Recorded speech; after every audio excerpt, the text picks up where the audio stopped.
সেনাবাহিনীকে যে নির্দেশনা দিলেন তারেক রহমান। 2024 সালের আগস্টের পর থেকে দেশের আইনশৃঙ্খলা পরিস্থিতি নিয়ন্ত্রণে সশস্ত্র বাহিনীর ভূমিকা অত্যন্ত প্রশংসনীয়। পাশাপাশি ত্রয়োদশ জাতীয় সংসদ নির্বাচন সুষ্ঠু ও শান্তিপূর্ণভাবে সম্পন্ন করতে তাদের অবদান ছিল গুরুত্বপূর্ণ।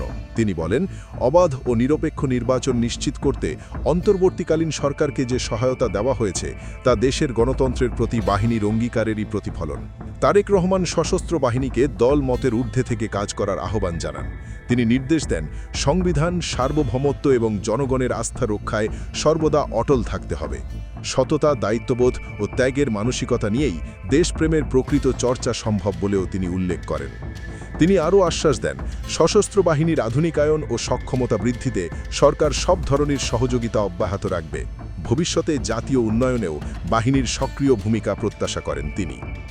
দরবার শেষে বিভিন্ন পর্যায়ের সদস্যরা প্রধানমন্ত্রীর কাছে প্রশ্ন করেন এবং তিনি ধৈর্যের সঙ্গে সেগুলোর উত্তর দেন। অনুষ্ঠানে সরাসরি উপস্থিতির পাশাপাশি ভিডিও কনফারেন্সের মাধ্যমেও দেশের বিভিন্ন স্থানে থাকা সদস্যরা অংশ নেন। রবিবার সকালে ঢাকা সেনা প্রাঙ্গণ মিলনায়তনে সশস্ত্র বাহিনীর সদস্যদের সঙ্গে দরবারে যোগ দেন প্রধানমন্ত্রী। সেখানে তিনি সেনা, নৌ ও বিমান বাহিনীর সদস্যদের উদ্দেশ্যে এসব গুরুত্বপূর্ণ দিক নির্দেশনা প্রদান করেন।